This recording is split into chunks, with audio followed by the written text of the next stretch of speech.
Hello and welcome to another Arsecast Extra, as always, with James from Gunnerblog. James, good morning to you. Good morning to you too. How are you doing, Andrew? I'm all right. I've got a cup of tea here in my poorly drawn Arsenal Mikel Arteta mug. Nice. And it's a very good cup of tea. I'm more of a coffee person, but every so often I go for a good cup of tea, and this is a good cup of tea. What makes it so good? I don't know, just the right amount of, like, only a small bit of milk. Sure. I don't take sugar in coffee, but I take sugar in tea, so two sugars makes it nice and sweet. Oh, nice. Proper builder's tea. Yeah. Delicious. I don't have any biscuits, though. That's the problem. Don't have anything to dunk or dip, a good ginger nut or, a Garibaldi or whatever. I don't have anything like that. So. I'm sorry, man. I'll do what I can. I'll pop something in the post. All right, thank you. How are you this morning? Yeah, I'm good. I guess I sort of feel slightly empty inside. It's so rare and weird to be doing one of these and it not being a goodly morning, and 3 points for the Arsenal. Yeah. It takes some adjusting, doesn't it? It does. It's quite something, because we had... I don't want to get into the questions part of it, but I did notice a few questions, from people who are like, what is this? What is this terrible feeling I have inside? Why do I feel like we've lost? What is, it's like, Mikel Arteta, he made me care again, and now I feel things. I don't want to feel anything. It's like those kinds of reactions from people, which I completely get. I understand exactly where they're coming from. But I think it does speak to, just how good our start to the season has been, that a 1-1 draw away from home against a side who have been problematic for us, it's fair to say, in recent seasons. We're coming away from that feeling like, fuck. I think that says a lot about, A, our expectations, but B, also, just how good the team has been. Yeah, we've raised the standards. We've raised the level. Yeah.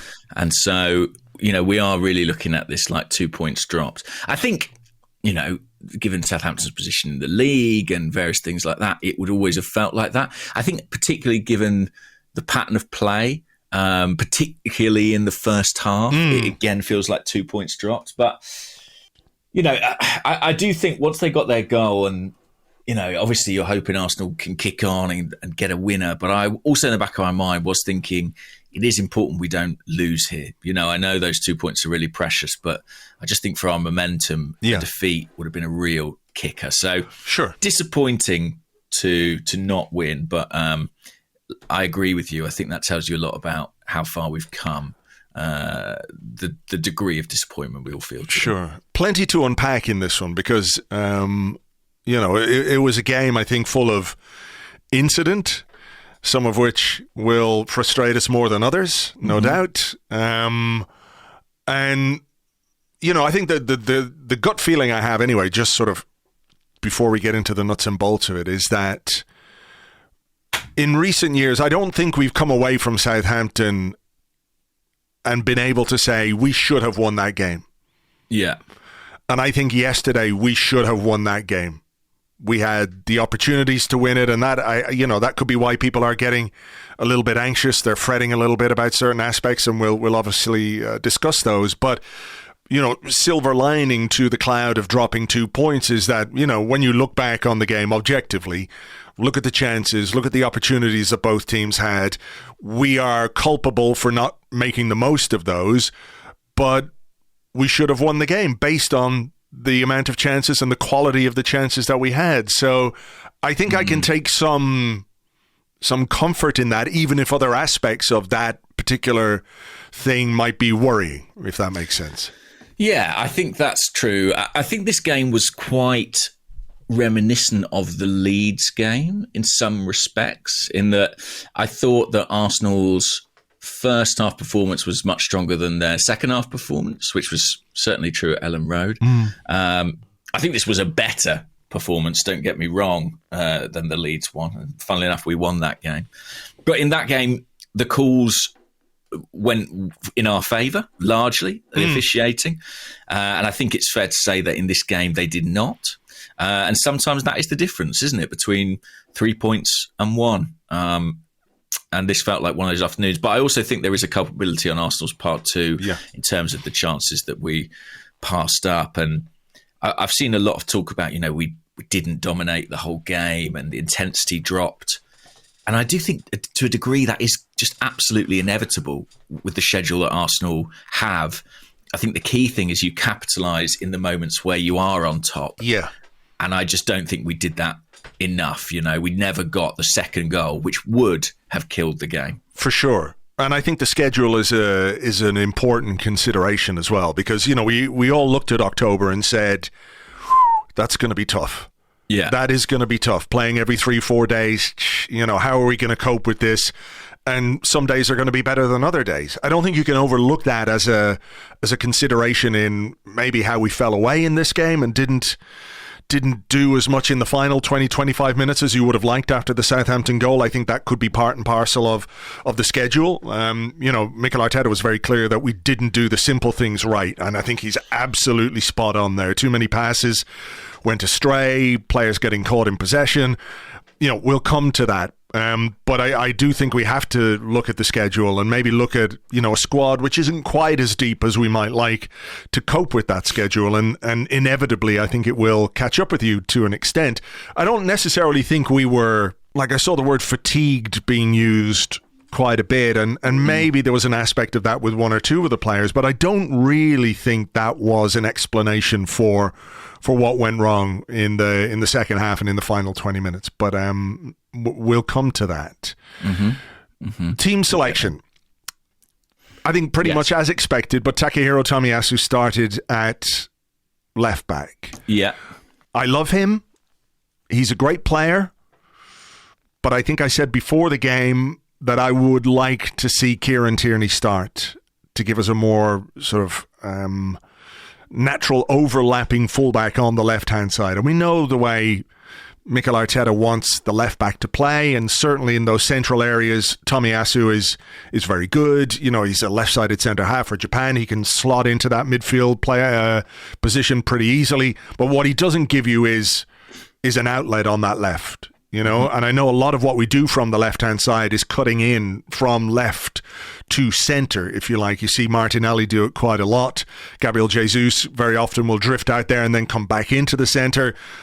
Do you worry maybe a little bit that we don't have quite as much width on the left-hand side this season? As good as those things are and as encouraging as it's been when we played, for example, Zinchenko as a left-back and he plays in those central areas, do you worry maybe that we don't get quite enough overlap on the left?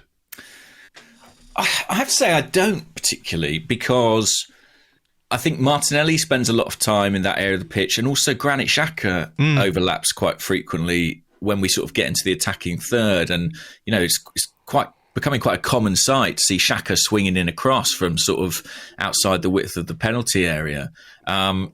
It doesn't bother me as much as it bothers some. And I think the Tomiyasu selection, I understand it. I think Arsenal did really miss Zinchenko, actually. I don't think that sort of post hoc analysis. I really think if you think back to our first few games of the season, the level of sort of creativity and calm in possession we had building up from the back on that left-hand side, he actually did overlap a fair bit as well when required. I think we just don't quite have a player who can replicate that, and I'm not saying we should. I mean, it's extremely difficult to do, but I guess Arteta seems to be of the mind that Tomiyasu is the closer allegory as a player. But I equally see, you bring Tierney on and suddenly he's overlapping down the left, and that looks attractive and appealing. But if that isn't the shape that Arteta intends to set up with from the start, then I can see his thinking. I mean, part of me wonders if I was watching this game and set pieces were a huge thing for Southampton. I mean, it was basically their only threat in the game for, I'd say, 90% of it, corners and long throws. And with Tomiyasu being, 6'3" and extremely good in the air, I did wonder if that may have been a consideration for Arteta heading in. Maybe so. I'm just having a look at the stats here. 3 3 tackles, 3 interceptions, 1 clearance. So, I mean, that succession of corners that Southampton had in the first half was their greatest threat. You know, Ward-Prowse is can deliver a good dead ball, no two ways about it. But I think equally we defended set pieces and long throws pretty well. All things considered, I thought we did really well. Like that run of like 6 corners, which were all played with quality, like into the edge of the 6-yard box. You know, the likes of Gabriel, I thought was excellent defending that stuff. Granit Xhaka was very good. 10 clearances he made yesterday, Gabriel. Was it 10? Wow. 10. Well, I thought he was brilliant in his own penalty box. Me too. And that's the sort of thing where if you get the 3 points, we're sitting here lauding the set piece defending and saying, wow, showed such organisation and commitment. But I thought Arsenal were really good on defending those set balls. And I don't know, he picked Tomiyasu against Liverpool and Leeds, and that was probably less of a consideration then. But as I was watching it play out and I was watching us defend those set pieces really well, I did have the thought of like, is that a factor in this selection? I don't know. I mean, look, maybe it is. It gives you presence. It's not as if Southampton, though, had a big guy up top or anything like that. But I do wonder. Well, they left him on the bench, which was very nice of them. Yeah, the only thing I would say is that over the years, and that's not to sort of scratch at old wounds or anything like that, but left back has sometimes been I don't know. Not quite an Achilles heel of Mikel Arteta's, but one where he has a tendency sometimes to overthink, if that makes sense. I don't know if that's the case here, but I think Tierney, particularly when Southampton went to a back 5, Tierney gave us quite a bit in that second half. I think of the 3 substitutes we made, he was certainly the most impactful. But let's go back to the start, and Arsenal were really good. Like, they blitzed Southampton in the opening 10-12 minutes. Like in the first minute, Gabriel Jesus went through, he's offside. Then there was the Granit Xhaka shot, wasn't there? The one that the keeper made a good save. Jesus was tackled in the box and Xhaka sort of thrashed in a shot from out wide. Before that, Saka played an incredible cross into the box. Almost got Gabriel on the end of it. Yeah. Odegaard. Odegaard had a chance, but that was 8 minutes in, so it was a really strong start again from Arsenal, who've been so good coming out the blocks quick. Yeah, and it was. I mean, the strong start was rewarded with a very good goal. I think, I made the observation, not a very smart one or anything like that, on the live blog, that we have to make this dominance count. You have to get something at the end of it, because what the Premier League is like. And we did. We came up with a very good goal. I've watched it again. I was watching Match of the Day again this morning before we were talking, and it is a superb finish from Granit Xhaka. Absolutely unbelievable right-footed half volley. Keeper has no chance. That position he takes up in the box, sooner or later someone's going to have to smarten up to that, because he's in there quite a bit, as we saw against PSV the other night, and we've seen throughout this season. This is where he's popping up in this sort of central area, and they're ignoring him or not paying enough attention, because they go, it's only Granit Xhaka. But brilliant finish. But I think the quality of the ball from Ben White is really, really good. He doesn't just sort of hit and hope. He has a look and he clips it in perfectly for Xhaka in that position to apply the finish. Yeah, and it's interesting. I'd watched a couple of moves where Arsenal got to the byline and pulled it back. And I know you say opposition have got to smarten up to it, but to a certain extent, there's only so much they can do. I mean, Arsenal now have like 3 or 4 runners in the penalty box every time the ball gets into those wide areas. And it just creates a situation that's really hard to defend. Xhaka's often the spare man, the one who isn't tracked as well. But yeah, it's a brilliant, brilliant cross, brilliant finish. The move actually comes right back. I think there's a couple of 1-2s played with the goalkeeper. And then he plays a pass into Thomas Partey, who I have to say in the first half was sensational. Second half, substantially less good. But, I was watching the move and thinking what a gift it is for a goalkeeper to have a guy who you can give him the ball even when there's 3 men within 8 yards of him. Yeah. There aren't many footballers you can say that about. And even in the second half, when we changed system and shape a little bit and Xhaka was dropping deep to take the ball off the keeper at times, you could just see that he's just a bit more cumbersome in that situation, in that setting. Partey's just excellent. And yeah, very good move. Lovely flick from Saka. Brilliant ball from Ben White. And what a finish. I mean, I made this joke yesterday, but if everyone on our team had been quite as clinical as Granit Xhaka, we would have been home and dry. Oh, we would have. Yeah, we would have won this game 4 or 5-0. Yeah. It's a brilliant finish from a player who's in just outstanding form right now. And I thought, he was instrumental in that period in the first half when we were on top. He's pulling out flicks and tricks now as well. I don't know if you've noticed that, but there were a couple of touches. There was one against PSV the other night. The one with the outside of his heel. Yeah, and there was another one like that in this game where I think he just sort of let the ball bounce off the outside of his foot to play a little Giroud-style flick around the corner. He's flying at the moment, and it's good to see. A key moment then occurred in the game for me, which, we're on referees at this point now. So I just want to say before we start down this line of discussion that the comments we've made about Arsenal not making the most of their opportunities are entirely accurate. You can absolutely make that case, and you can say we should have made the referee and his baffling display irrelevant because of the opportunities we had. I think that's true. But that doesn't make the referee's display any less baffling or frustrating, because it really, really was. This incident, the Gabriel Jesus penalty incident, I mean, that is, to my mind, a clear penalty.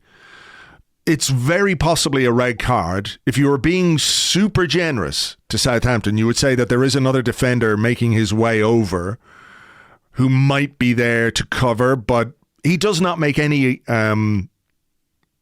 attempt to play the ball. He's got his arms around the man in the box. I saw people say, well, he went down a bit easily, but what are you supposed to do?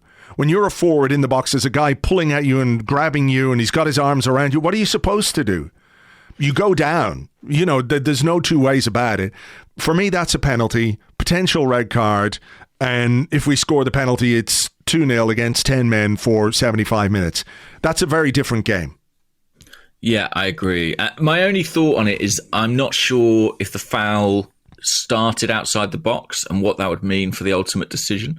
I remember watching it and thinking, I think that might have began outside, and then who knows where they would actually blow for the incident. But it's definitely a foul. And that was, to be honest, that wasn't, in my opinion, the worst refereeing decision of the first half. No, I agree. Which is saying something. It was one of those games where, I'm really not someone to buy into any kind of conspiracy theory, but it was one of those where you can't help but wonder if someone looked at the Leeds game last week and thought, ooh, Arsenal got a few calls there. I mean, it may just be law of averages. I think we did get a few calls at Leeds. And we got absolutely nothing at Southampton. And that may be coincidence. Equally, I guess there's a chance it's not. But yeah, it was a very frustrating decision. And I felt for Gabriel Jesus because essentially the referee permitted a degree of physicality on him that I think made it a real struggle for him to impose himself on the game. I agree. I mean, if that's the bar, if you're the Southampton defender and you say, well, look, I can grab him, wrestle him, put my arms around him while he is goal side of me and running towards my goal to try and score. If I can get away with that, what can I do when the ball is played downfield and I'm, he's got his back to me as a defender? I can just do whatever I want. And that played out. That turned out to be the case. That it was a rooftop bar. It was the highest bar you could possibly imagine. Yeah, it really was. I can't remember the guy's name. Kuleta Sar, is that how you pronounce it? Yeah, I don't know. Know. What was his name? Yeah, Kuleta Sar, something like that. Yeah. Yes, I think so. My apologies to any Croatian listeners if I'm butchering that. But he was allowed manhandle Gabriel Jesus and ragdoll him around for the entire game. And that's exactly what he did. Like a couple of the decisions in the second half in particular, where Jesus was absolutely hauled to the ground. Like, you can challenge for the ball, but you can't put your arms around a player and pull him to the ground to get the ball. Like, this I assume is like a consequence of the let it flow edict. but there's a very big difference between letting a game flow and allowing one player or two players on one team to foul consistently throughout the game without any kind of censure whatsoever. I don't really get it. It was bizarre, some of the decision making. I mean, you mentioned the first half. What did you think was the worst decision of the first half, and why was it the Bukayo Saka booking? Well, it was that. And, I should say, despite that penalty not being given, Arsenal continued to, create a couple of opportunities. I think Jesus had that one that went into the side netting after a really nice Odegaard pass. Yeah. After Partey won the ball high up the pitch. Southampton changed their shape around this time. They went to 5 at the back, and I think that gave them at least a foothold in the game. But yeah, the Saka booking, I thought the refereeing of Saka in the first half was outrageous, really. I mean, because there was the booking, and then what was there later in the half? I think that he got bumped off the ball and didn't get given a free kick. Yeah, a very obvious free kick for, again, that kind of thing where you're basically being pushed over, manhandled, thrown around by a much bigger defender, which, I love a bit of physicality in football, but like, a foul is a foul. That was a foul. Defenders know that. As a defender, sometimes you're like, well, I've committed a foul there. I mean, I bet they couldn't believe they got away with that one. The booking, I just thought, to be honest with you, I wasn't convinced that it's a penalty, but I certainly thought it wasn't a booking. It was outside the box, wasn't it? Yeah. But even so, I sort of thought it's sort of a coming together. Yeah. I wasn't desperately appealing for a foul, but I was shocked that it was a yellow card. Oh, me too. Absolutely. And I mean, this is sort of after, what's the guy who gave Gabriel Jesus a couple of whacks in the back? Lianco.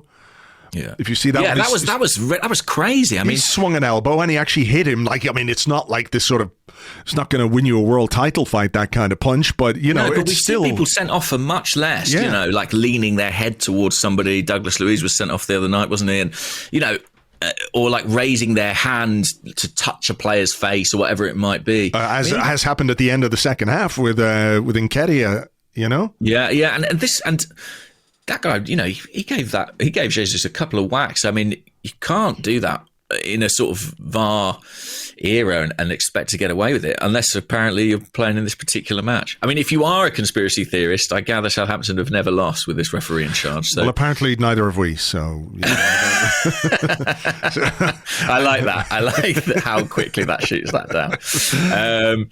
But yeah, I really, it just felt. I mean, even the Southampton fans, I think, I was reading a bit last night, as I tend to sort of have a little dig around social media and see what they're saying. And I think even they were aware the referee was pretty generous to them on the day. I think so. I mean, even the accumulation of fouls should have led to, like, if you're booking, like, how can you book Saka and not give that penalty? The two things don't make any sense. If you're booking Saka for that, then the other thing is like a penalty all day long. I just don't get it. And again, I don't want to spend too long on the referees here because it is what it is.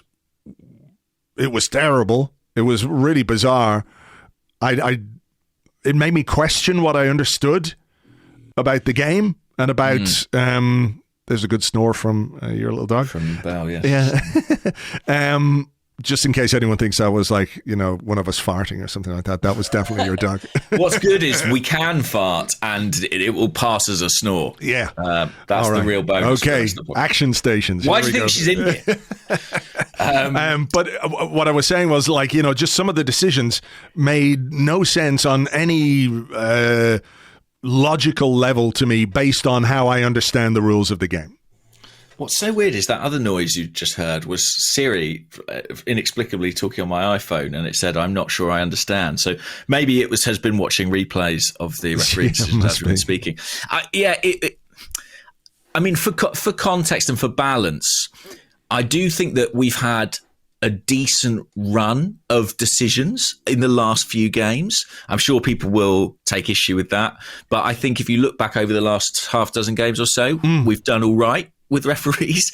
And so maybe that made it feel almost more shocking to be like, oh, suddenly we're not getting stuff. But as you know, I'm not someone who invests enormously in the officiating or who sort of, gets too aggravated by it. But I did think that yesterday there were just decisions that I was really surprised about. And again, it wasn't one or two. It was sort of a consistent trend across the game, which is what made it particularly remarkable. Even so, despite that, Arsenal should have made more of their first half performance. And there was another chance right before half time for Jesus. Do you remember the Odegaard flick over the top for the volley? Oh, I mean, it's such a brilliant pass from Martin Odegaard. It would have been such a great goal. Jesus shot straight at the keeper. And look, this is where we had the opportunity to make the referee irrelevant because, 2-0 at half time. I think we go on and win the game from there, and that's a chance that we should have taken. Can I ask you very quickly, before we move on to the second half, the Ben White incident right at the end of the half? Remind me. He's literally pushed over in the box. Yeah. I mean, that was surreal. And if I recall correctly, television didn't even show a replay of it. They didn't. Maybe, if you're, again, I don't want to go into conspiracies either, but it was right at the end of the half. So maybe they don't show that. But I was a little bit surprised by how little conversation there was about that, because basically the guy, it's a bit soft, but the guy puts two hands in his back and pushes him over in the penalty box. Like, if Granit Xhaka had done that at our end, I would suggest that the amount of people who are saying, that's too soft of a penalty, you can't give that, because of some history with Granit Xhaka, would have said, well, Xhaka was stupid to give the referee that decision to make, that kind of way. So I think Southampton got a bit lucky there. I think that's a penalty as well. Yeah. Well, as I say, I've literally only seen it once, but in real time, I thought that's got a very good chance. And I thought even if he doesn't give it in the moment, it might well go to VAR. But alas, it did not. It did not. Second half, we were not quite at the races, not quite with the same level of intensity, and we didn't make chances the way that we had. There was an element of sloppiness. You remember the Saliba 48 minutes Saliba sloppy giveaway, and I do think that unfortunately moments like that can set a bit of a tone, can't they? Just give the opposition. Doesn't have to, but it seemed to in this half. Nevertheless, we had a brilliant chance again to make it 2-0. I mean, great work from Gabriel Jesus to win the ball back and then make the run forward. Fantastic pass from Martin Odegaard. Don't think the pass could have been any better. Maybe a slightly touch heavier, maybe, but I don't think you can argue with the pass. The issue is the second touch from Gabriel Jesus, where he just sort of leaves it behind him very slightly. Yeah. And thus that allows the defender to get back. I'm just watching it again. It's not on his strong side, I guess, but yeah, it's a great chance. I mean, look, I make little notes on my iPhone through the game. This is what I've written for that. 59 minutes, Jesus in, El Yunusi tackles, but should have killed it really. Yeah. Big moment, question mark. So far, his misses haven't hurt us. Maybe this is that day. Yeah. Actually, the first touch isn't brilliant either. I think with that, his first touch goes inside and he tries to go then outside with his second touch. I think he should go outside with his first touch and just commit to his left foot. I don't think the defender gets there because he doesn't have to take the poor second touch then. So not great from Gabriel Jesus in front of goal yesterday. And we've got questions about that, so we'll deal with that more in part two. Southampton did things better as well. Like I spoke about Thomas Partey in the first half, and they really worked to cut that off in the second half. They pressed a lot higher and they closed him down quicker, which gave us problems in build-up again. I think that's where you miss someone like a Zinchenko just because he gives you like another outlet. Yeah. Yeah, and again, the physicality on Jesus continued and continued. I mean, just more absurd examples of things not being given a free kick. And every decision that went Southampton's favour emboldened them to be more and more physical. No, I agree. There was one probably about 90 seconds before their goal. Yeah. Which was, I'm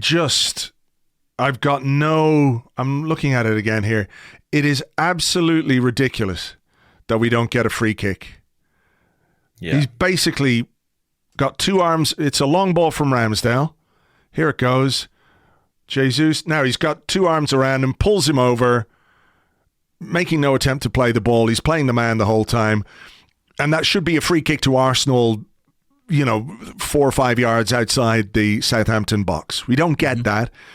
Now, to be fair, the ball goes out for an Arsenal throw. There's another passage of play, etc., etc. But, small moments like that, like you say, they were emboldened to make those kind of challenges, knowing that they weren't going to be penalised.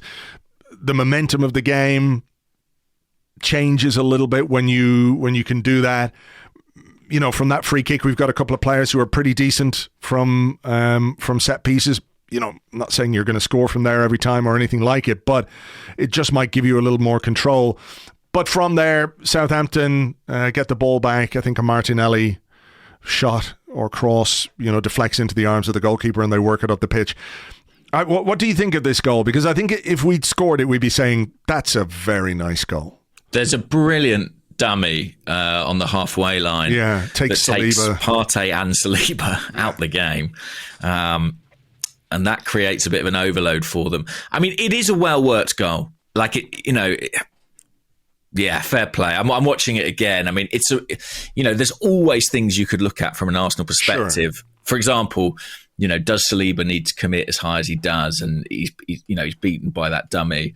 That leaves the line a bit ragged, and we're sort of always struggling from that point on. But yeah, if those are red and white shirts, well, they are red and white shirts. But if the pattern is different of the red and white shirts, we're probably eulogising about that as a move. But it was kind of... I have been slightly surprised by some of the commentary about the game since. Hasenhüttl came out and said we had Arsenal on the ropes. No. I think that's a massive exaggeration. I mean, I don't remember Aaron Ramsdale really making a save. There was There was one from Aribo about 5 minutes after they scored the goal where I think they'd had a corner and then they got a bit of an overlap. They had like 2-on-1 or 3-on-1 in that pocket of the box, and Aribo had a shot. Ramsdale saved, but beyond that, like, they had a little bit of momentum after they score a goal. There's always that period, isn't there, when a home team scores and the crowd are up, and it feels maybe a bit more dangerous than it actually is, but they didn't really do a great deal, No, there was one ball to the back post, which maybe they should have done better with. I don't know if you remember that, where they dropped one in from the left wing and like they didn't quite get there. Oh, yeah. It was a little half chance. But no, I honestly think that move they put together was really their only very good attacking move of the game. They scored from it.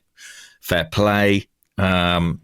And then it was a question of, what could Arsenal do to reassert themselves? Because, the intensity hadn't been there. And I think what was really sort of quite startling about the last 20 minutes or so was how sloppy Arsenal got. I mean, I spoke about how brilliant Partey was in the first half, but in the second, I remember a couple of loose touches and passes that were sort of well below what you would expect of him. And to be fair to him, I don't think he was the only one. I think as Arsenal sort of went to chase the game, maybe it was the increased urgency, but they lost a bit of their composure, I think, in that last 20 minutes. I think that final 20 minutes, for me anyway, is the worst we played this season. I include Leeds in that.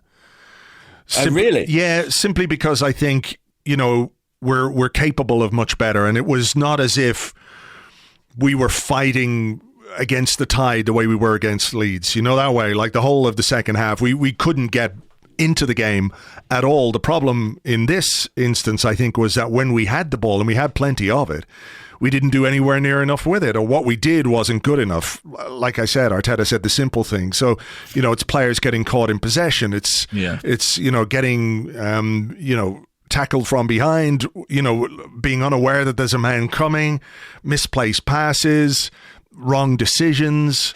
I think that was as sloppy as I've seen us this season in that final 20 minutes. And, this is where I don't really buy into the fatigue argument or that sort of analysis, because Thomas Partey didn't play in midweek. He didn't play 90 minutes against PSV or anything like that. He's coming into this game completely fresh, so he should be more than capable of maintaining his level for 90 minutes. And I don't think it was fatigue. I don't think it was tiredness. I think, sometimes a game just gets away from you a little bit, and that sloppiness starts to creep in, whether it's a sort of collective anxiety or whatever it is. I don't know, but we were certainly capable of doing a lot better with the ball. I actually am inclined to agree. Sorry for that to be quite boring for the listeners, but I think the fatigue thing, it's something you say after the game and it makes sense because you look at the schedule, but I'm not sure I ascribe the sort of negative elements of this performance to that entirely. I really, really strongly feel that Arsenal's biggest issue was not capitalising on the period of the game where they were completely dominant. If you go away in the Premier League, I'd say 9 times out of 10, at some point, the home side is going to have a spell or produce something. And that's just a reality. Yeah. What you have to do is really, really, turn the screw in the periods where you're on top. And Arsenal didn't do that in terms of the scoreline. And I think that was the main issue. I don't believe that the players playing on Thursday was the reason that they were misplacing passes at the end. I honestly think it was something slightly different. So, yeah. Don't get me wrong, fatigue's a factor and it will continue to be one, but I'm not sure it was the defining factor. No, I don't think so. I think missed chances, missed opportunities, not capitalising on the chances we created. When you think about the opportunities we had versus what Southampton had, it's clear there was one team who had really, really good chances to win the game, regardless of the referee, regardless of fatigue or whatever else, or the schedule. We had the chances to win the game. We didn't take those. No. A few bits from the last few minutes. The subs came on. Eddie Nketiah on the left. Do you or would you like to see in those circumstances? Like I get he wants to get 2 strikers on the pitch. But would you like to see maybe Gabriel Jesus move a little to the wide area and Eddie more central in a situation like this? Yeah, I thought Arteta gave a really good answer about this on Thursday, was it? When he was asked, maybe it wasn't Thursday, it was after one of the Europa games where he'd played Eddie on the left. And he basically said, well, it means I'm making 1 change rather than 2. And I thought that was a very logical response, but I tend to think, yes, that Eddie would fare better in the middle and Gabriel Jesus would fare better on the left. They seem more suited to those positions. Martinelli had been a real threat in the game and he hadn't always made the right final decision, but he'd been a menace and that fullback had really struggled on that side. Eddie's just such a different type of player and he's done okay on the left. But yeah, if it was my call, I probably would have swapped them. Yeah. The substitutes didn't really make a great difference, apart from, I think, Kieran Tierney, who gave us that overlap we were talking about a bit earlier on. And nearly created a goal. Ball just dribbled out of play, didn't it, before he... Yeah. There's a couple of moments where I think there was a challenge on him there, where potentially he could have gone down. Well, no. Before the ball goes out, there's a challenge comes in from the defender, which I think... potentially he could have gone down, but then he probably thought, well, this referee's not going to give us anything anyway. Well, exactly. And then the one at the far post, I'm really curious as to why we haven't seen any kind of replay of this. You can hear a very definite slap sound on the commentary. There's a slap and then Tierney lets out a yelp and he goes down holding his face/neck. And it's hard not to think those two things are related, right? Yeah. I agree Tierney did well when he came on. And I think, I would love to see that one again, but much like Ben White, it was brushed under the television carpet. So, yeah. who knows? But yeah, I mean, he did well, and he provided an overlap, and I thought he was energetic. But to be honest, I never really thought Arsenal looked like nicking it. It was quite a chaotic final period, and as I say, I think I in the back of my mind also was, I don't want Arsenal to go crazy here and chuck this one away, because I just think to lose from the position they were in would have been incredibly damaging. And, as disappointing as it was to drop the 2 points, I know you can kind of see this either way, depending on how full your glass is. But the context, the wider context of the other results in the Premier League meant this point was not quite as painful as it might have been. Yeah, I mean, again, it comes back to what I said at the start, is that we have raised the standards and raised the levels and raised the expectations of what this team is capable of and what it should be able to do against, with all due respect, a side like Southampton, right? Mm-hmm. We did it against Crystal Palace, where we had this bogey ground and we started the season there and won 2-0. Everyone and their fucking mother went on and on and on about Brentford and what happened on the Friday night of the start of last season. You couldn't fucking move for people talking about that, and we went there and we beat them comfortably. So I think when we considered those results and those contexts, Southampton was another one where you thought, you know what, we kind of we owe them one. They've beaten us a few times.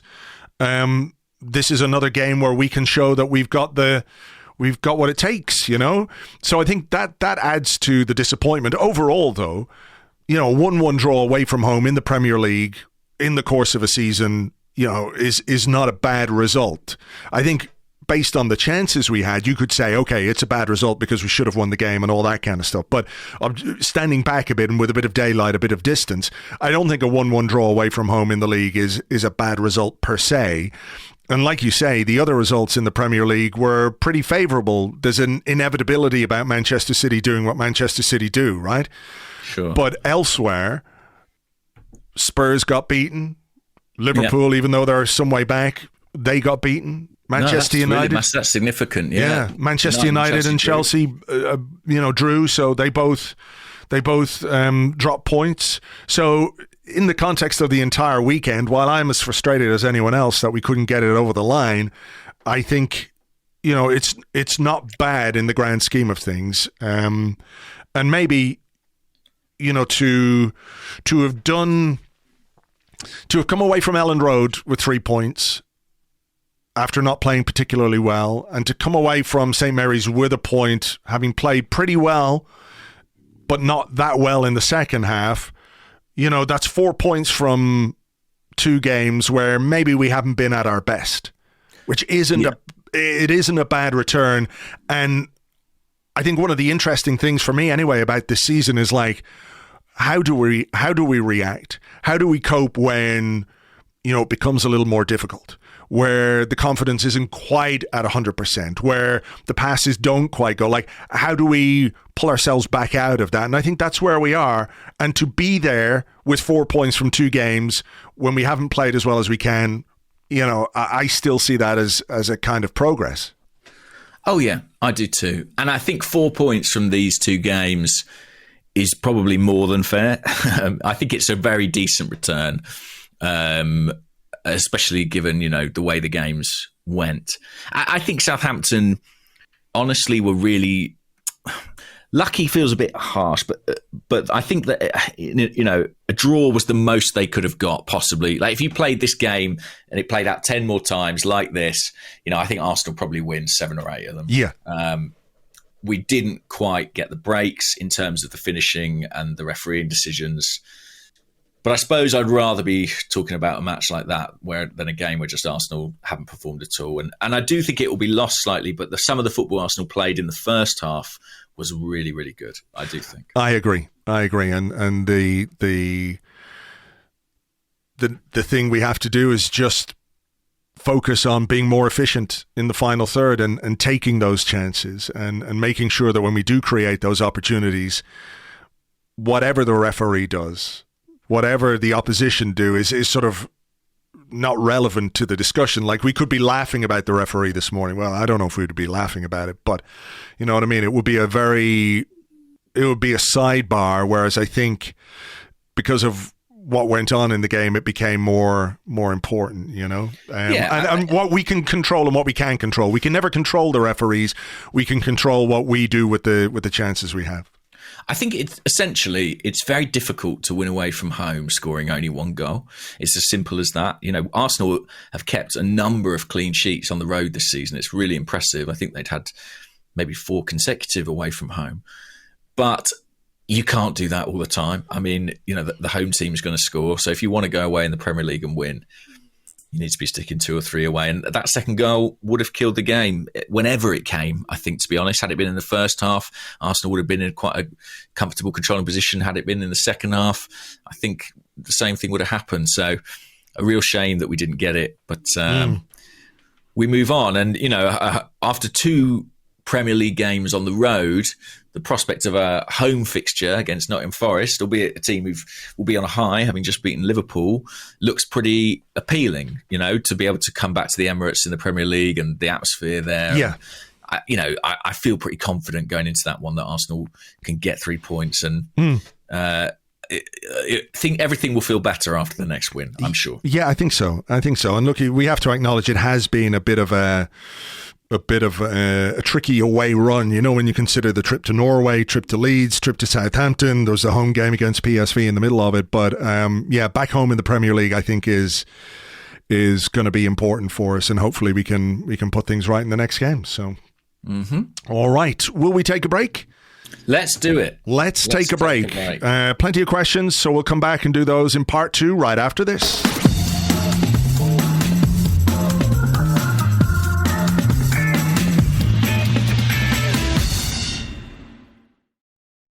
Welcome back to the Arsecast Extra. This is part 2 of the show where we answer questions that you send to us on Twitter at GunnerBlog and at Arseblog, and also on the Arseblog Discord chat server, which you get access to if you are an Arseblog member on Patreon. I'm going to go first, James, and from the Discord comes a question that many people have asked as well on Twitter. So I'll pick this one from San Carico, and he said, "Hi chaps, irrespective of the obvious shite refereeing and how Gabriel Jesus was manhandled for no penalty, are you a little bit concerned about his shot to goal conversion ratio over the last few weeks, or does his work rate make up for it in what he contributes to the team? I mean, he's great and I love him as a player, but should he not be tucking a few more chances away?" Well, I think this is kind of who he's always been. And his conversion rate at Man City was never fantastic. You know, it was fine, but it wasn't, you know, elite, as the kids might say. And it's one of those where that is slightly, obviously there's room for improvement, and he may well improve in that respect, but it is slightly the trade-off you make with him. But I think you also have to question, you know, how many chances that he gets are a consequence of his other qualities. You know, I heard a debate about Ronaldo. You know, there's so much debate about Ronaldo in Manchester United, and I heard a couple of pundits sort of having it out on Sky the other day, and, you know, everyone was saying, oh, you know, he takes his chances. When the ball comes to him, he takes his chances. And then somebody else pointed out, yeah, but when he plays, they don't create chances. And I kind of feel like Jesus is sort of the inverse, you know. He contributes to this very fluid, mobile attack that's difficult to defend against, but he's slightly less efficient in front of goal. And that's ultimately the path Arsenal have chosen to take. So I'm not concerned about it because I sort of expected it. But, I hope he can improve in front of goal, because there have been chances in the last few games, and as I said earlier in part 1, it sort of hasn't cost us until this point. We've sort of managed to get by. I think yesterday's probably the first day that you would look at it and think, oh, if he'd only done better. It was the difference between 1 point and 3. Yeah. We haven't really been in that position yet. What do you make of him in front of goal? I mean, I think that's what you say there is very fair about misses costing us and what have you. I know what you're saying about the efficiency in front of goal, at Manchester City, but I do think part of the reason why he was brought to Arsenal was because they felt he could do better. If you play him at number 9, you give him more chances and he will score more goals and should score more goals. Like, my gut feeling on him is that he's still a huge positive to this team, and that chance in the second half was created by a brilliant Odegaard pass, but as I mentioned, it was him working back and winning the ball in midfield, allowing Odegaard to make that pass, and then having the ability to, make the run towards the penalty box. That's something that we've been missing. I think he should do a lot better there, but he is contributing in that sense. I think he's maybe 2 or 3 goals light of where he should be based on the chances he's had. I think that's fair. And I also don't think he's quite 100%. I don't think he's been quite 100% since the Liverpool game. Now, I could be putting 2 and 2 together and coming up at 5 here, because maybe that just sounds like making an excuse for him or something like that. But and who knows? It's possible. Yeah, it's possible. I mean, you don't get the chances that he got yesterday if you're 99%. Maybe you only get those if you're 100%, and he just had a bad day in front of goal. It could be that. So I'm not. I think you're right. I think he probably, and I bet the XG bears this out. He should probably have a couple more than he's got, and I think he'll feel that. To be honest, I mean, Mikel Arteta said after the game he'll be incredibly disappointed. But then we have to remember that last season we played the majority of the season with a striker who some games didn't even have a shot. Do you know what I mean? So it's definitely a step forward to have a guy who has the intelligence, the athleticism to get into these goal-scoring positions. But equally, I don't think it's unreasonable to hope for him to do slightly better when he gets there. Yeah, that's fair enough. I'm just going to look this season. I'm just looking up what his XG is. Total XG 7.35. Yeah, and he's got 5? Is it? Yeah. So he's he is a couple under where he should be. Yeah, and I think, to be fair, that's been a bit of a trend across his career. So it may be the case that that is, like I say, a trade-off that you take when you sign Gabriel Jesus. But and he's transformed the team. I don't think anyone's disputing that. And the other thing to say is that all the great strikers in the world miss chances. It's part of it. It's part of the game. And it's about, can you create enough that those averages kind of work in your favour? But yeah, yesterday I felt he could have done a bit better. And there was some, obviously there was that one he played one-on-one, but there are a couple of others where you thought, if he could just get the shot away, or if he could, if this touch hadn't taken him a bit wide, then it would have been better for him. I just thought in the sharpness that we saw in the penalty box in pre-season and the first few games of this season isn't quite there right now. And maybe that's form, maybe that's fitness, maybe he's not quite himself, as you suggest.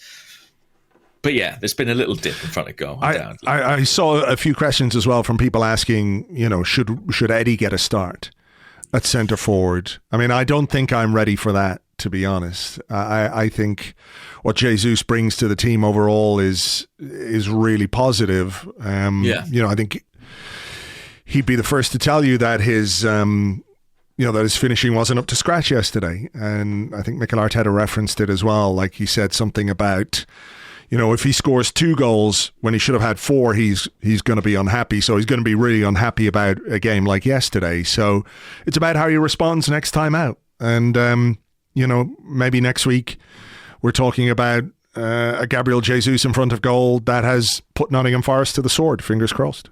Yeah, absolutely. Question here from Phil Costa, who says, do Arsenal need a plan B? We've been great this season, but our starting 11 patterns of play and substitutes, which are mostly like for like, don't offer much tactical or physical variety. Roles of Partey, Xhaka, Jesus and even White feel specific and tough to replicate. Plan B just sort of makes me immediately think of get a big lad up front and hoof the ball at him. Yeah. And I don't mean to say that's what Phil is suggesting. It's just what I think of when I hear that. And I think it's what most people think of when they hear like a plan B. I mean, I don't hate it as a suggestion, to be honest. No, I don't either. I don't hate that as an idea, but I just wonder, like, was yesterday about not having a plan B? Maybe in the second half it was. In the first half, it certainly wasn't. I suspect we're missing Emile Smith-Rowe more than people have considered. You know, he got quite a few goals off the bench last season. Indeed. And 4 in a row at one point, wasn't it? Yeah. And like, if you asked me yesterday in that second half, like, everyone's fit, right? Everyone's available. Everyone's on the bench. What is my ideal change from an attacking perspective? You know, maybe it's not my ideal because I thought Martinelli was good, but maybe was feeling the effects of that illness a little bit. He drifted away in the second half a bit. But if you ask me if I want to put on fit Smith-Rowe ahead of Martinelli instead of Eddie Nketiah, it's going to be a fit Smith-Rowe, you know? And I do think maybe just that little lack of variety in the wide positions might be part of why it does feel a little bit stale, or did feel a little bit stale yesterday, because Eddie's not a wide player. Mm-hmm. We don't really have anyone to come on for Bukayo Saka or to sort of mix things around the way that we might like. So I don't think it's a question so much of plan B as more a question of depth and going back to what Mikel Arteta said before the end of the transfer window, more firepower. And I think that's probably what we're missing. I mean, that could also be a plan B, you know, that's fair enough. But I don't expect, even if we had everyone fit or whatever, I don't know that a big beanpole striker is going to be on the shopping list, and that in the last 10 minutes of games we just resort to hoofing it. I don't think that's the way Mikel Arteta wants to play. I mean, there may be times where desperate times call for desperate measures and you bank Gabriel up front or whatever, but I don't necessarily see it as the manager's... I don't see it as credible in the manager's eyes anyway, based on how he wants to play the game. Yeah, I think you make a really good point about missing a wide attacker like Emile Smith-Rowe. I mean, I reckon if you look across the Premier League, which players in teams get subbed off the most, it's probably wingers, I would imagine, because it's a very physically demanding role, and it's one where freshness in the last 20 minutes of games against a tired fullback can be absolutely valuable. And I do wonder if maybe that's something we missed in the discussion about Eddie or Jesus on the left. Maybe that is part of Mikel's thinking when he's bringing him on is, you know, I've got a knackered Gabriel Jesus. Do I want to go and ask him to spend 20 minutes running in behind a fullback, or do I want someone who's completely fresh in that area of the pitch? But I do think having like someone who is really well suited to that position is something Arsenal miss, and, you know, could provide a bit of a plan B. I mean, even... You know, I've got no regrets about letting Nicola Pepe leave the club, but somebody like that, you know, who was maybe more suited to Arteta's demands and system, or indeed Smith-Rowe, would be really, really useful. I also think there was kind of a plan B that we used in pre-season and utilised in some early games in the season, where Eddie would come on and we'd switch to kind of a 3-5-2. Which we haven't seen, I think, for a few weeks now, which surprises me slightly because it was genuinely two up top with, you know, wing backs. I remember Saka and Martinelli doing jobs as wing backs and Xhaka and Partey just in behind. I think Arsenal sacrificed like some stability with that, but just having the two central strikers can create a real problem for the opposition. So I wouldn't be adverse to seeing a bit more of that. It seemed like something that we had worked on and would see a fair bit, but actually it's kind of regressed a little bit as the season's worn on. Yeah. January will be important, I think. And that is hugely. That is maybe a discussion for another day, because we've still got plenty to do before January. Okay, here's one from Jack Abella, who's at Jack G. Abella. He said, "Okayly morning. which I guess it is. It's okay. Yeah. He said, are you guys concerned about Fabio Vieira's cameos? I think he looks very weak, bullied off the ball far too easily, and doesn't seem to show it in possession. I was at the PSV game on Thursday and he was average at best then too. Is it just a slow start? Interesting one, isn't it? I mean, again, I think lack of options or the sort of slight shallowness of the squad in certain attacking areas probably is a factor in some of him getting quite as many minutes as he is. Like, I remember when we were playing Liverpool, and maybe it was 2-2, and Fabio Vieira was stripping off, preparing to come on just before Arsenal got the goal that would ultimately win it. And even yesterday, when I sort of looked and he was ready to come on the sidelines, and I think the same at Ellen Road, actually. Almost on every occasion, I've sort of just raised an eyebrow, just like, is this the time for a young player who's adapting to the Premier League? But then I guess when you look at the rest of the bench, how much choice does Mikel Arteta have about that? I do think maybe in an ideal world, some of these fixtures wouldn't be the ones where you'd be blooding Vieira and asking him to come on in a finely poised physical game with 20 minutes to go. But if you think, well, Odegaard looks a bit tired or Saka looks a bit tired, what else have you got? Yeah, I mean, that's true. I thought he was, for a player who's as technically good as he is, I thought he was really poor yesterday, and that 7 or 8 minutes that he was on the pitch were not his best. It's fair to say, and it's very hard to explain why that would happen with a player who, is only coming on. He should be fresh. He's warmed up. He can come on and just flit around the pitch and give you perhaps a bit of momentum. Whereas I think he was guilty of getting caught on the ball a couple of times and a couple of passes that didn't go astray. But I think in general, it's maybe just a slow start, and he is certainly capable. We've seen that. We saw him play very well against Brentford away from home when Martin Odegaard wasn't there. I think myself and Clive had a discussion about him a bit on the Arsecast on Friday as well, which sort of goes into a bit more depth. It might just take him a bit of time to settle in and feel comfortable. But he wasn't good yesterday, and unfortunately, he kind of is the only attacking option we have. Besides Eddie. I mean, there's Reece Nelson and there is Marquinhos, but there are some question marks over both of those for different reasons, various reasons. But it's not a deep bench from an attacking perspective. So no, and listen, I'm a big believer in Vieira's talent, and we've seen some flashes of it already. I agree, he struggled when he came on yesterday, but he certainly wasn't the only one who struggled in that end period of the game.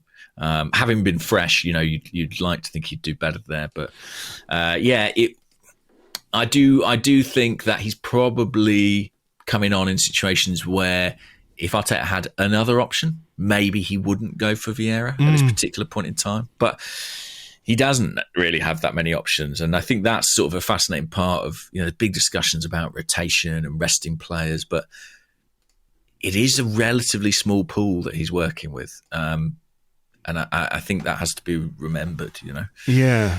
There was another question, just as a follow-up to that, from Discord, from Robbie S. He says, mediocrely morning, chaps. We've had okayly, mediocrely. He said, it feels like we're not seeing Martin Odegaard complete 90 minutes very often. What do you think is going on there? Don't think... that's an interesting question, actually. I'm trying to think back to last season, how often he completed 90 minutes. I feel like he did fairly regularly, but I might be wrong about that. Shall I have a look? Feels like something I should look at, doesn't it? Yeah, we can look that up. I mean, I do wonder if, there is an element of trying to manage minutes in players. We also don't know, you're speculating about Jesus and what sort of condition he's in. you never know what a player is carrying at any point in time. And more often than not, there are players who have complaints. You know, I've got a slight strain here. I've got a bruise in here. I've got, a bit of pain in this joint. And we never even hear about it because it's just managed. Yeah. And I think there's every chance he could be in that position. I mean, towards the end of last season, he played 90 minutes, 1, 2, 3, 4, 5, 6, 7, 8, 9 consecutive games at the end of last season. So the manager is not adverse to leaving him on for the whole game. But, he has had some Europa League involvement as well to contend with. And it may just be a question of, as you say, managing the load on these players through this period. I mean, the last time he did 90 minutes in the Premier League was against Fulham on August 27th. Yeah. But, he did play 90 minutes for Norway against Serbia during the last international break. He did have a bit of an injury, if you remember. He wasn't in the squad for Brentford. That's right. He's done 80 minutes, 82, 73, 83. So he's getting there or thereabouts. But I think it might well be a case that there's something there that they're protecting, because I think even on a day like yesterday, like you leave a fully fit Martin Odegaard on ahead of Fabio Vieira right now. I'll tell you something interesting. Norway aren't in the World Cup, are they? No. All right about that. Yeah, no. This is a complete sort of side note, but I was reading, as I do, the fans of some Tottenham fans and United fans and Chelsea fans, and something they all seem to be talking about is this idea of players physically protecting themselves before the World Cup. And it just struck me as something that I haven't thought about at all with regards to Arsenal. And I to be honest, I don't think it's happening. Like I wonder if it's just sort of an analysis by some opposition fans to kind of explain poor performances and poor results. Because when I look at this Arsenal team, there's a dozen people with a chance of going to the World Cup. I don't really see any of them holding back. No, that's true. And I think that tells you something about, the commitment and focus level of the squad, because I know fans of other clubs, it's a topic that they're chatting about. The Odegaard thing, I mean, I think it's just a consequence of trying to manage minutes across the squad through a pretty treacherous period. Or, there may be something underlying as well that we don't know about. I mean, I thought it's interesting, he has games where he dominates the whole game and, he's the conductor and everything goes to his beat. And then he has games where he's less involved, but he still makes 2 or 3 brilliant passes that really could and perhaps should result in a goal. Yeah. I mean, we spoke about the little flick over the top for the Jesus volley or playing Jesus in, for that chance in the second half. You think back to, I think, something that wasn't talked about enough in the Leeds game. There was that chance for Jesus where he's put it over the bar, but the flick from Odegaard to set him up was so intelligent, so deft. Even in games where he's not involved minute to minute, he produces several moments of match-winning quality, I think. Yeah, I mean, there was a fair bit of discussion about the chance that he missed early in the game, that he put wide, which I think he should put on target. If he'd hit that ball the way he hit the ball for the one that was disallowed, or if he hit the ball the way he hit it for the goal at Brentford, if you remember, he absolutely smashed that in. So I'd like to see a bit more of that. But on the basis of like, what is he in the team for? Okay, score goals. When you get in position, score a goal. But he's also there to be basically the creative hub of this team and to make chances. He made 4 chances yesterday, 4 key passes. 2 of them, I think, should be goals for Gabriel Jesus. So on that basis, he did his job.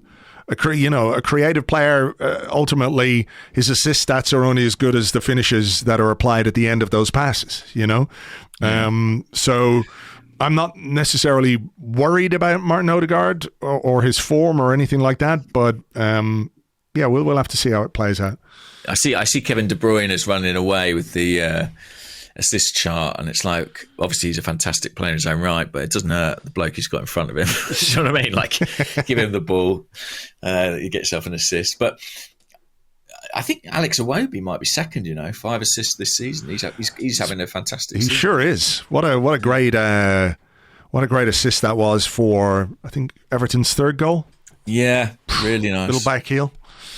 He's playing very well. I'm pleased to see it, to be honest. Yes, me too. Until we play them. Yeah. Is it my question or your question? Oh, by the way, remember I mentioned at the start, I actually had a couple of these. We've got a sadly morning from Ewan McFarlane, who's at Ewan Mace Ewan 237 on Twitter. He said, sadly morning, guys. It can't be a sadly morning. We've got to leave ourselves somewhere to go. We are top of the league still, just so you know. But again, that tells you, he said, along with rediscovery of our identity as a club comes the unfortunate side effect of being overly invested emotionally in the outcome of each game. Any tips on how to healthily digest the frustration and disappointment? Tequila, perhaps? And the other one was from Fred, who's at RLF 86. He said, Arteta has made me care again. But is this a curse? That draw with Southampton felt like a loss. Is this what it means to believe? I think it is. We're just going to have to get used to it, guys. Yeah, I think it is. High stakes mean that everything is it just feels more real or important or whatever. Yeah. And you go into a game with high expectations, but you found the perfect cure because you watched the Spurs game immediately afterwards, right? I did. I was, me. I don't normally have any time for them or spend any time watching them, but it was, I was on Sky Sports, I was working, I was doing stuff for the site, and it was on, it started, and I just sort of left it on, and then, of course, when Newcastle went 1-0 up and then 2-0 up, I was like, okay, I'll watch the rest of this. So, a good day for seeing Spurs lose. Mixed emotions about what Newcastle are doing, though, because that whole thing is another shit show of potentially epic proportions. Yeah, and I have to be completely honest and say I didn't expect them to be playing this effectively this quickly. So I know they spent a lot of money, but and they don't have the distraction of Europe, etc., etc. Yeah. But yeah, they've got themselves in the running for those European places on their early showing, which is worrying. Impressive. But the important thing, of course, is that Tottenham lost first and foremost. Yeah, exactly. That's the nice, heartwarming thing. Is it No, it's your question, I think. I'll have a question. So, I thought this was interesting. It's from Tom, who's at Tom_Morissette on Twitter. Tom says, morning, gents. On Saka's booking for simulation, what are your thoughts on there still being no rule in place which could see yellow cards overturned by VAR or challenged beyond the full-time whistle? I think that's one of those where, like, is it? Okay, I think it is so wrong that it could be overturned via some kind of an appeals system. Yeah, but I just wonder about the logistics of that. I don't know. I really feel like, at least with video, and I've said this for a long time, that some sort of retroactive punishment of things that are missed in the game is possible with video, right? I don't think Saka's yellow card should stand. You mentioned Douglas Luiz. And that was rescinded, wasn't it? His red card was rescinded for all the good that it did Aston Villa during the week. Not that I care about that, I don't know. That's a very snory dog. Yeah, she's not stressed about the No, she's not worried at all. Relaxed. Yeah, snorely morning for Belle right there. I don't know whether it would just be another level of administration or just another thing that the refereeing authorities could get wrong. Okay, you got that decision wrong, we'll appeal it. No, we're going to uphold that. Now everyone's mental again about it. I don't know whether it would be good or not. It just invites, already the dialogue around officials and decisions is so pervasive. If everything is open to challenge, does it just become non-stop noise. I don't know, but then equally, I see the point of it. Does seem kind of absurd that you can review a red but not a yellow card, because a yellow card, okay, maybe it doesn't particularly cost you on the day, but if that player goes on to get 5 bookings or 10 bookings in a season, you're losing them for 3 matches. So yeah, I think, and I agree with you. In reality, if that was reviewed, that Saka yellow, I probably don't think it's sufficiently. I imagine they'd stick with the referee's opinion effectively, in order to partly protect the official and various other things. But I guess there should be a mechanism for that. As much as it would bore me having to sort of, dredge through every yellow card, I do think it might be a bit problematic that you can review some decisions but not others. I sort of think yellow cards are, they do cause issues for you with suspensions down the line. Speaking of yellow cards, were you sort of half hoping for a Gabriel Jesus / Saliba yellow yesterday, or? Oh, I hadn't thought of that. Because they then miss Forest and definitely be available for Chelsea, whereas if they pick up a yellow against Forest. Yeah, maybe that would have been smart. Jesus probably thought he would get booked the way the game was going for him, getting booked for being fouled or testing, I imagine. Maybe, but it didn't happen. So on we go. I had a question actually about Saliba from Louis Leddy.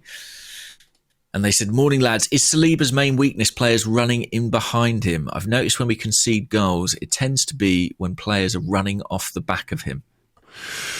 Well, I mean, I think yesterday we mentioned that he got diddled on the halfway line by the step over. So I don't know that it was a player running in behind him. Where I would have liked to have seen a bit more from William Saliba yesterday was as Armstrong was making that run across into the box, he can see the run. He's the player best positioned to see, the best defender anyway, best positioned to see that run. He knows he's not going to get there. I just wonder if he might have given Ben White a shout, because I think Ben gets caught a little bit flat-footed for the goal. I don't think it's I'm not saying it's entirely his fault or anything like that, but because of the run coming in from behind, from his blind side or whatever, I just think when Saliba makes a mistake or isn't quite perfect, I think he's 21. He's a 21-year-old central defender, and they are going to make mistakes. I mean, not just 21-year-old central defenders. All central defenders make mistakes. But he's still in the very nascent stages of his footballing career, and every game, every season is going to be part of his development and part of his learning. And I think every player has a weakness. Whether that is his weakness or not, I can't say 100% for sure. But I'm sure when it comes to, video analysis, when they video review the games, when they do the sort of one-on-one coaching, all those kinds of things, the club will be very aware of where those weaknesses are and will work with him, and as they do with every player, to try and address those. So, I think it's still too early to say that is his weakness, but I do think there have been a couple of occasions this season where perhaps his awareness of what's going on, not necessarily behind him, or what could potentially be going on behind him, has been exposed a little bit. But, he could well learn very quickly in those situations, so I'm not especially worried. Yeah, I think as well, Arsenal have played a higher line this season, substantially so, and therefore there is space in behind, and I suspect quite a few goals we concede will be a consequence of that. So you're sort of looking at it and going, what sort of goals are we conceding? Well, it's when people get into the space in behind. But that equally is what is allowing us to dominate territory in the game and create more attacking chances. So it's a trade-off, as with all things. I think actually the biggest danger to Saliba, because he's so good, I do think the biggest threat to him is complacency, effectively, within games. He's so composed that, both against Leeds and against who do we play? I say Southampton. Yeah. And just a couple of sloppy giveaways. And it's I've always said, every time I've seen Saliba play since he was 17, 18, he has the air of someone who's just been the best at every level he's ever played at. And that gives him that swagger and that composure that's fantastic. But I just think every so often that concentration can flip for a moment because he's so uber confident is my kind of interpretation of it. And again, that's something that will be ironed out, I think, with more experience. Yeah. I think that's what it is for me anyway. It's experience. You can't expect a 21-year-old central defender, regardless of how good he is, and he's obviously really good. You can't expect him to be flawless and not make mistakes. And that's all it is. Where are we at? Yeah, sorry, go on. No, I was just going to say, I don't think there's maybe apart from goalkeeper, I don't think there's a position on the pitch where experience has more importance, you know? Yeah, that's true. And we're playing with a 21-year-old and a 24-year-old, and we're top of the table. So, you know, it says a lot about how good they have been. We're top of the table. Yeah. Right. Sorry, I forgot about that. Yeah, I forgot about that, yeah. It is good to remember that every now and again. It is, isn't it? Let's do a couple of quick ones to finish from the Discord. Yeah. Ermagerd per Mertesacker says, can we get a quick eulogy for Steven Gerrard? Oh, man. I mean, those Aston Villa players looked pretty thrilled he was gone, didn't they? Does anything say we hated the manager more than a team going 3-0 up in like 10 minutes or whatever it was? Absolutely incredible. I mean, genuinely interesting to see where he goes from here, because his dream was obviously to go back to Liverpool. And I think if Villa had gone well for him, you know, that door might have been open. But now it's really back to the drawing board. Yeah. It wasn't a spell that increased his reputation or enhanced his reputation, I should say. It's interesting, you know, not too long ago, you know, Arteta was being classed alongside the likes of Lampard, Gerrard, Solskjaer, you know, this sort of generation of ex-players, and he's outlasted them all. And as you point out, is top of the league. And the final one, we had another one about this, which is still very funny. Chris Loco, Ben White's demeanour in post-game interviews is so hilarious. I almost feel like he's about to break character and burst out laughing at any given moment. Do we think A, he refuses to show any of his real personality to journalists and the like because, well, fuck off? B, is a banter specialist / comic genius with an acute fondness for irony and sarcasm? Or C, is he just so uninterested in football he's already bored by the time he's left the pitch? Yeah, I mean, could be a bit of all of these. I don't know, but it's great fun. It does slightly have the feel of something, a sort of career-long prank. Do you know what I mean? That he is just going to refuse to play ball. But I have to respect it. I thought he did well again yesterday. We spoke about the assist, but yeah, he's in really terrific form. Yeah. So he can say whatever he wants, frankly, if he keeps playing like this. It was another classic interview. I kind of felt a little bit sorry for the interviewer, who I should point out is an Arsenal fan, who replied to me on Twitter last night as well. He said, Ben White is as chill as an ice-cold sangria in Barcelona in July. An interesting challenge at interviews. Jonas Berg Jonsson, who works for Viaplay in Norway, did that interview. But Ben White just sort of, it is brilliant. I think you're right. There could be something to this. He's like sat down and said, this is what I'm going to do. Because I think he's quite, when you see the way he reacts to certain situations, you know, when his guard is down, if you like, he seems quite an extroverted sort of a guy, which is at odds with the persona that he's got in the videos. I've got a mate who's like really nice bloke, but he's got this thing where he won't allow himself to be photographed smiling. It's like a lifelong project where every time someone points a camera at him, he doesn't smile. So there are no photos of him smiling in existence. And I kind of feel, and it is quite funny, and I kind of feel like that's what Ben White's doing in his post-match interviews. Somebody told me that they're a bit worried about putting Ben White in front of the cameras because they don't think he comes across as well as he might, particularly with a communications department that can be a little bit anxious about certain things at times. But he doesn't give you the by rote answer. Well, we did well out there today.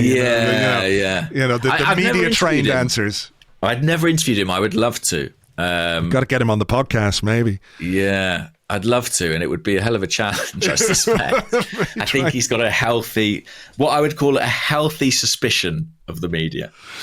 You wouldn't blame him, though. Why would you blame him after, particularly after what happened last season when he came in and, the way he was hauled over the coals for the first game against Brentford, and that became, I think particular pundits who should have known better were a little too definitive in their judgment of him based on one performance on a weird night in sort of extraordinary circumstances.